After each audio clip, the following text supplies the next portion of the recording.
Hello, hello, hello, and welcome to Read, Write, and Leadcast. I am your host, one of your hosts, and I just want to welcome you right on into our newest March edition. We are here to empower your voice, your vision, and your value. It's where every word leads to a greater you. Grab your pens, open your minds, and let's step in today's episode that will challenge your intellect and inspire your next. I am Krystal Henry, your visibility coach. I'm an international speaker, a preacher, an actuation teacher. I'm also the proud host of the Krystal Henry Show and Made to Lead Millions podcast. I am an 14-time Amazon best-selling author, and that includes Elements of You, Made to Lead Millions Mandate, Voices of Women Unleashed, Let the Kingdompreneur, and Vibrations of Broken Silence. I have dedicated my life to empower individuals to discover their purpose and step boldly into their leadership. My mission is to help leaders, entrepreneurs, and visionaries like you break through barriers, amplify their visibility, and lead with confidence. Whether I'm speaking on stages or guiding clients one on one, I am passionate about transforming you from your what ifs to your what is. I believe that no matter where you've been, what you faced, you are made to lead millions. So let's get ready. Let's rise together. Connect with me at crystalhenry.net. Your next level awaits. Now, are you ready for this episode of Read, Write, Leadcast? Well, it is going to be power packed, and I need you to welcome to the stage the co host, none other than Coach Anna Roseboro. Hi, Coach Anna. Introduce yourself and let people know who you are. Good afternoon, Coach Krystal. I'm Anna Roseboro.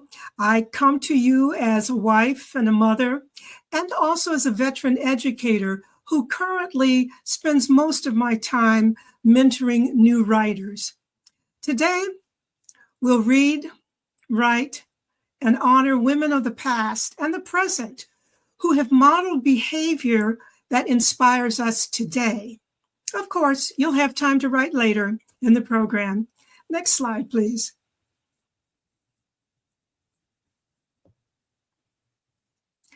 Writing as leaders. Today we'll be looking at ways to write elegies or poems that honor those that we admire. Next.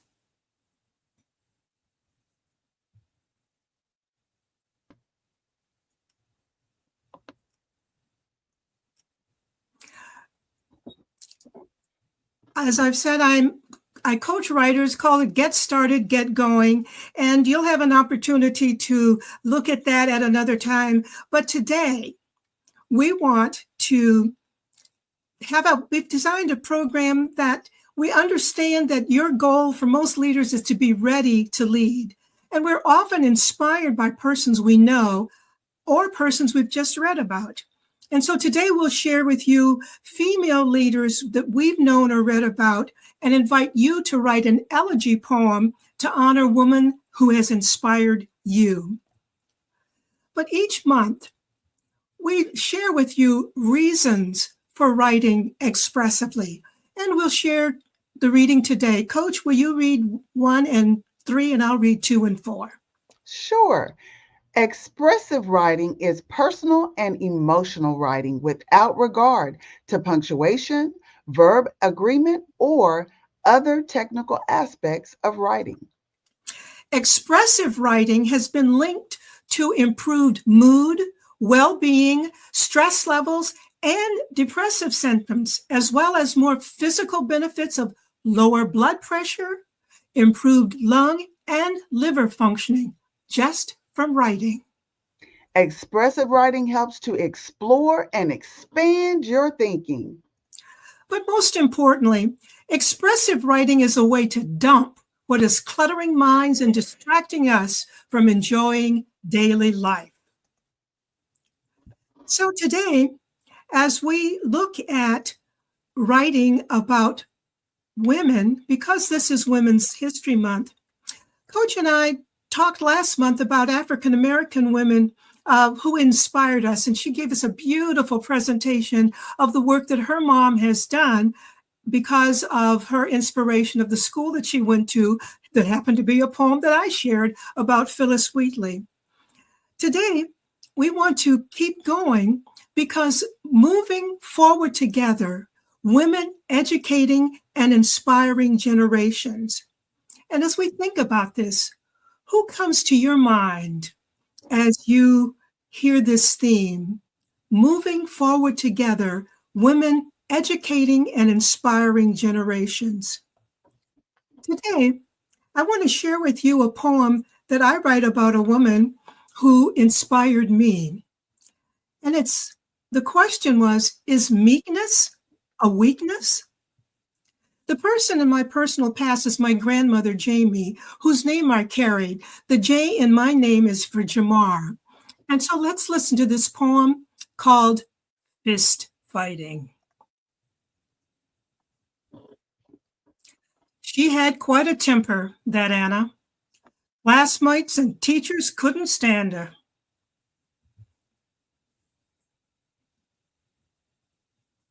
When she get angry, she'd swing and hit you. Big or small, short or tall, she'd just swing around and hit you.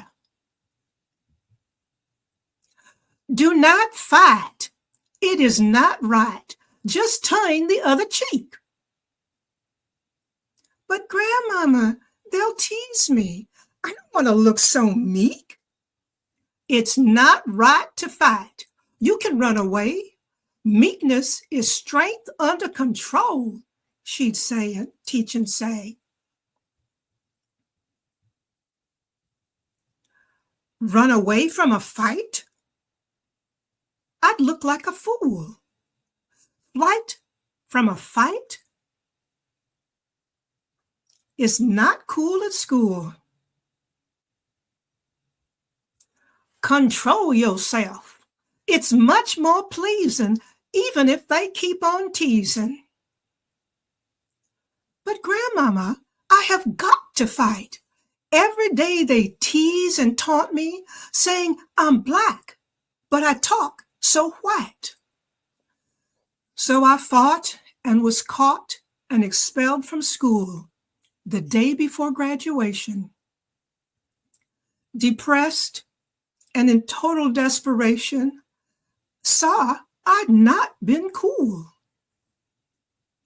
Fighting that guy created a big mess.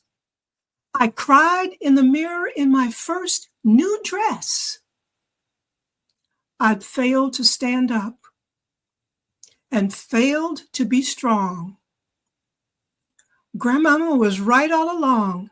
It is not right to fight with fists. I fought with fists, and look what I missed.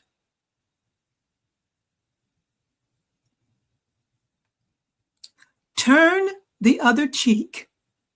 It's okay to be meek. Meekness is strength under control. You'll have more peace within your soul. You'll stand out in the throng as strong. Yes, Grandmama was right all along. This fist fighting is one of the poems that I included in my book, Experience Poems and Poetry, which I published in 2019. But because writing about my family with my students helped them to know me, and such writing helped me learn more about me. Today, Coach Krystal's going to share about someone in her life who has inspired her. And we encourage you to listen and to learn.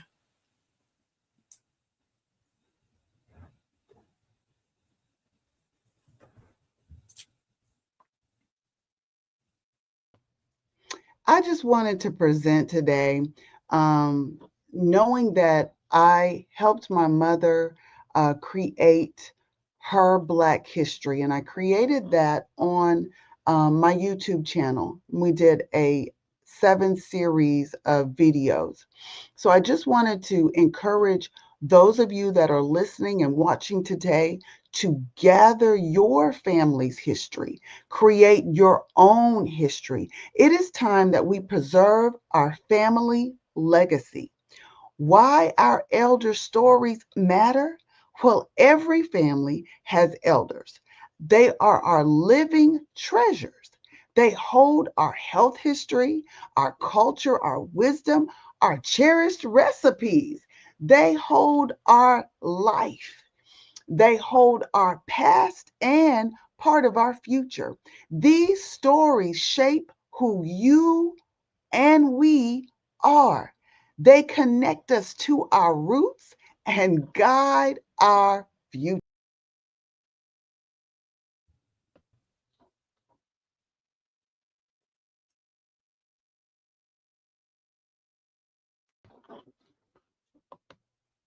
So, why should we gather our family history? Why should we document our stories that matter?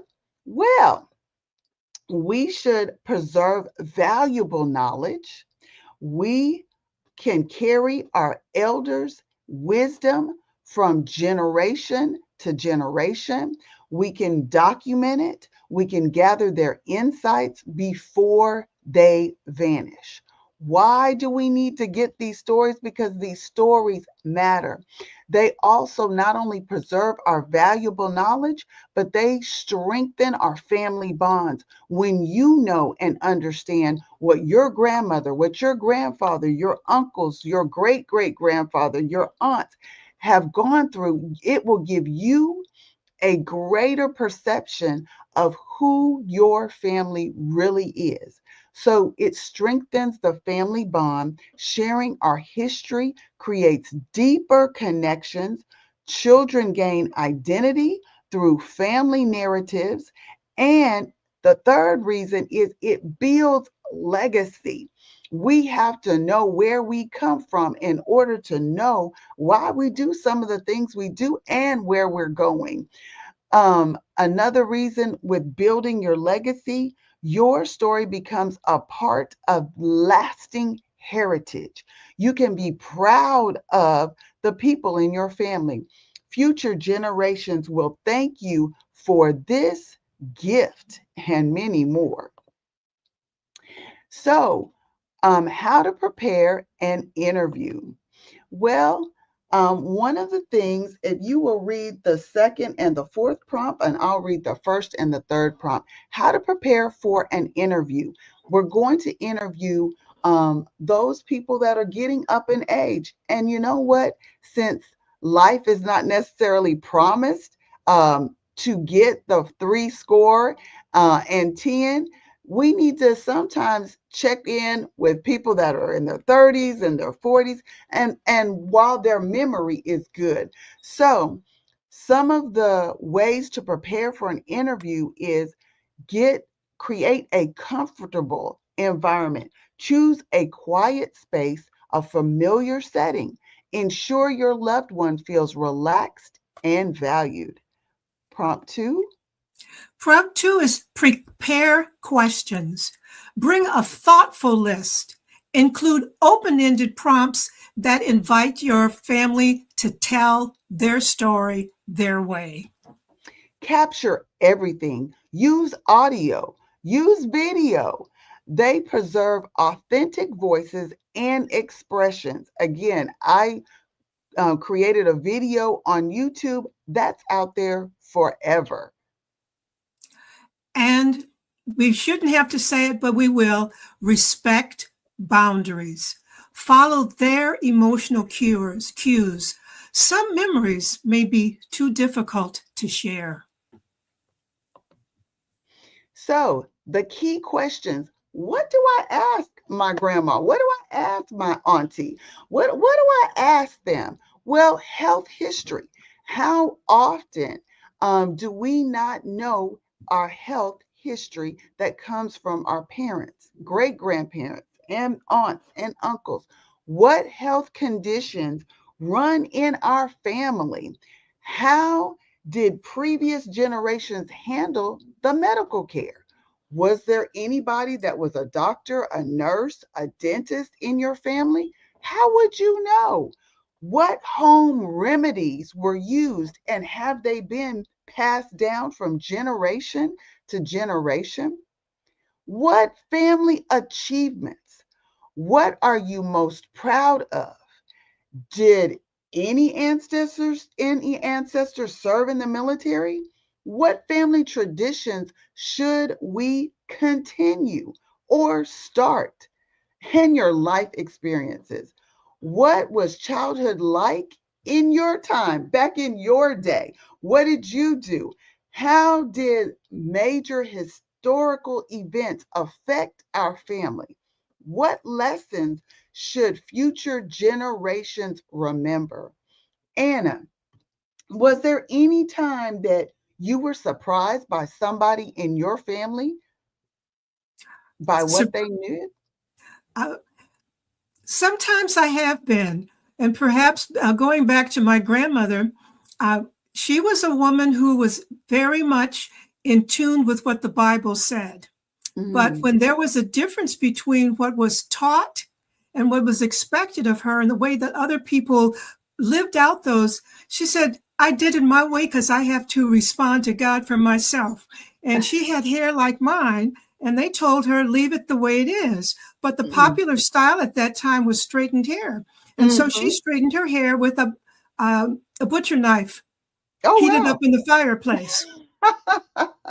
My grandfather Wow. did not believe in drinking coffee because it was uh, habit forming, and we weren't supposed to Mm, do anything that. And so he drank tea. My grandmother mm. made 2 pots of coffee every morning.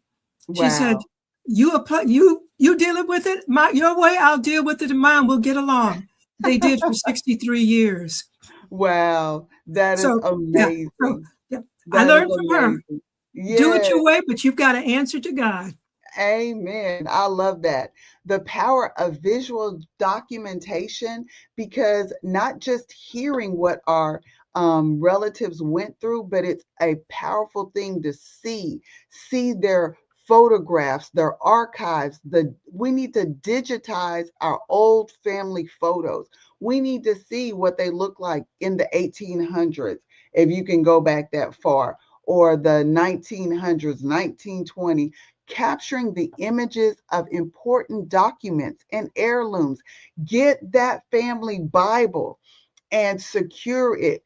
Yes. Get all those pages and papers that are wrinkly that were stuck in the Bible. And if you laminate them or take pictures of them, I recently found a letter that was to my grandfather from his superior when he was in the army. And he told my granddad that he would serve with him always because of how he handled a particular situation and how he took the task that he was doing from a 50% all the way up to like a 91 percentile. So he said, I will forever work with you because of your expertise. Can you imagine finding a letter and it was signed by the gentleman and all of that was still in place? Wow. Yes, Anna, do you have something to share? I would encourage you to keep those things in paper. Mm-hmm. My sister was the uh, note keeper for our family and visited all the places that our family has lived. And we thought we were doing it well. We did it on various kinds of, we filmed it, we did it on CDs and all of that. All of that technology passes. The things we Mm-hmm. have on paper have lasted. And so Mm, your idea of encouraging people to laminate those, mm-hmm. I would say do the same thing with pictures. We filmed my Okay. grandmother's 95th birthday, but Mm-hmm. nobody has the equipment to view that anymore. Wow. Thankfully, my Wow. sister found a place that could redo it. Yes. But yes, Technology changes. So all save the the time. paper, laminate Mhm. it, follow Coach Krystal's advice. Yes. So record the interviews. At least there are ways that we can take the old VHS and move it into a DVD or move it online to video. So, and make sure that you remember to do that as technology changes. So, Correct. video preserves expressions and emotions and voices in sound. It Yeah. creates a living archive for future viewing.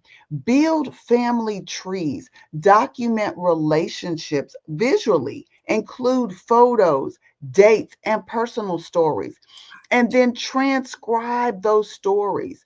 Write down oral histories, create memoirs, write books. You can set up private family Facebook groups, you can set up private YouTube um, uh, groups where only the family can go in and have a special password. There are things that you can create with the modern technology that will preserve your family's legacy and history. Create memoirs and preserve exact words and phrases and carry those on. That's the power of visual documentation. Yes, Coach Anna, did you want to add something else? I would just confirm with that. I'm working with an author right now who has been the keeper of the family stories, and she has published a memoir. It's over Wow. 300 pages that reduced from 600 when she started. But the family Wow. was so excited about getting it, say, in paper with those pictures that you were talking about, 4 generations Wow. Wow. from Mississippi to Michigan, and Mm, now they live all over the country. And she has collected them, and wow. we're That's working on beautiful. a hardback copy now because they want something more permanent. Yes, Thank you. that's wonderful. Health These are records.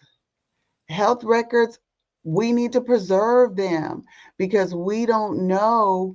Um, some of the things are hereditary that we can suffer from. So this might provide critical information for future health decisions. Y'all get those recipes. Get those recipes. Get that pound cake recipe.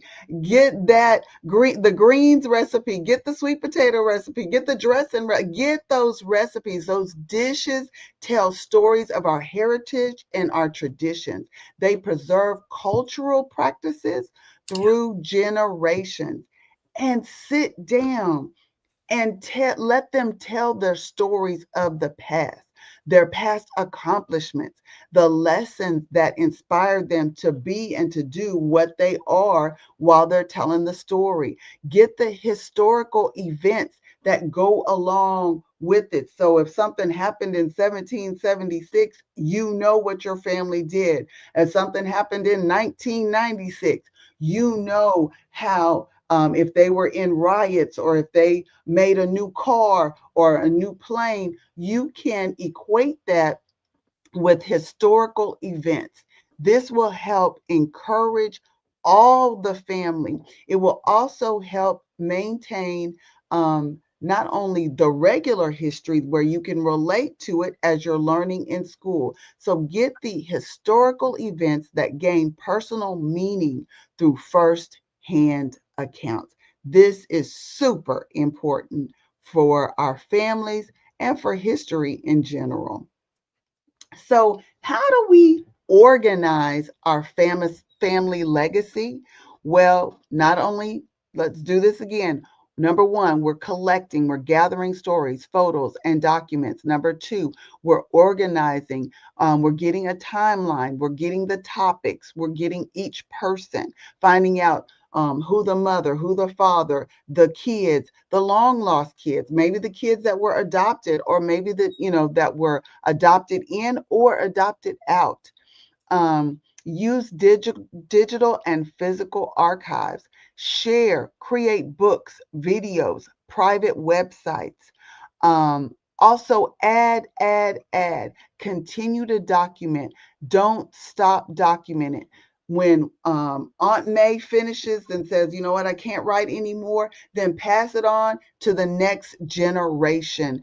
Don't let your family history die. Your family archive might include scrapbooks, cloud storage, private YouTube channels, newsletters.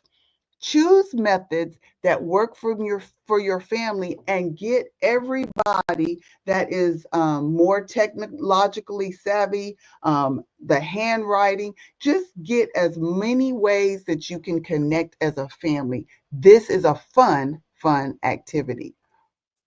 And so finally, I encourage you, get started today. Begin now. Don't wait. Each day, your story may slip away. We want to stay on top of it. And also, another thing is if you find a journal, keep that journal. Use that journal as a part of history. Make it enjoyable. Turn interviews into special events. Have a family reunion and have some of the elders tell their stories, tell their history. Sit down and ask questions. Make it a something that you do at Christmas or at Easter or Thanksgiving, and stay consistent. Schedule regular sessions. Build your family archive and let this be a piece of history in the making. Yes, we're celebrating Women's History Month, so start with the women of the family.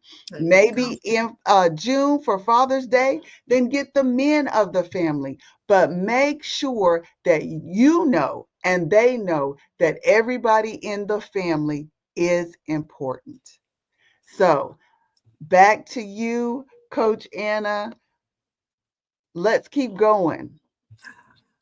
As we continue looking at the fact that this is Women's History Month, I lived in California for a while, and one of the women that I learned about was a woman called Dolores Huerta. She was a woman born in the 1930s who became an active leader later in her life, so it's never too late to get started. Her ancestors had migrated north from New Mexico to Stockton, California, and Senora Huerta became co-founder with Cesar Chavez of the United Farm Workers Union. They were big news in the 1960s. The United Farm Workers Union was the first major strike in 1965, and the union won the Agricultural Labor Relations Act in 1975. She was there, but we seldom hear about her. So say her name. But as Coach Krystal was talking about ways to preserve family, we want to share one way with you as we close, and it's called writing an acrostic poem as an elegy to honor someone who has passed on. Remember, for an acrostic, just write the person's name, one letter at a time, down the left side of your paper or page. But because it's a poem and you carefully choose the words, you choose words and phrases describing the person you're honoring, but they begin with the letters on the left. So I'm going to show how this works. We ask you to strive to answer the questions of the 5 W's and H about this person, and you may include these when you're interviewing for your family. Who are you? What? When? Where? Why? And most importantly, how are you modeling what has been modeled for you? Let's look at this.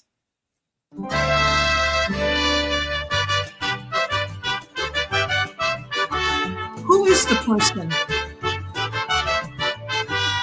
What did this person do? When and where did this woman of the past exhibit admirable traits?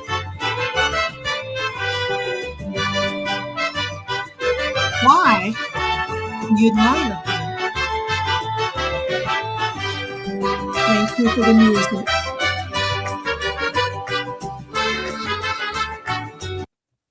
How do you model? Here's the poem, and then we're going to close out today encouraging you to do the same. Here's the poem about Dolores Huerta. Ella persistió. She persisted. Will you read the first lines?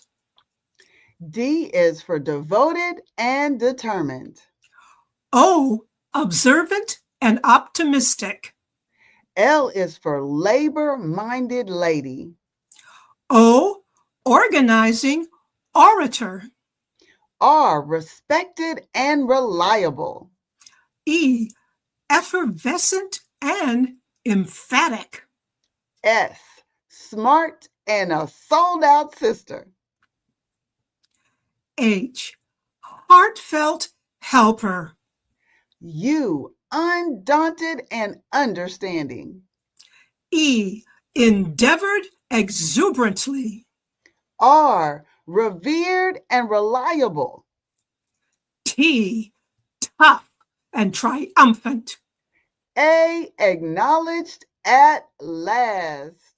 And that's what we'd like for you to do with the women that you're writing about. Why poetry every month? It's tight and right and makes us think which words work in this setting.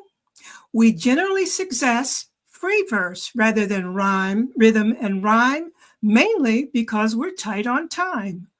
Thinking of just the right word may seem absurd, I'm betting, but when the goal is to inspire us to think, writing poetry does not stink.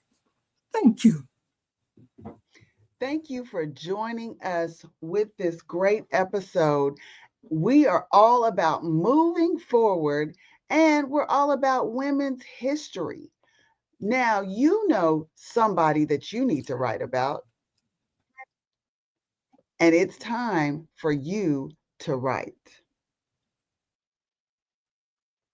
So, we want to thank you for joining us today for Read, Write, and Leadcast with Coach Anna and Coach Krystal. We hope today's episode left you inspired, empowered, and ready to lead. Your story is like none other. So begin to work on not only your story, but your family's story. Remember, every great leader starts with a pen and a vision and courage. And you have all of those. So join us again in April.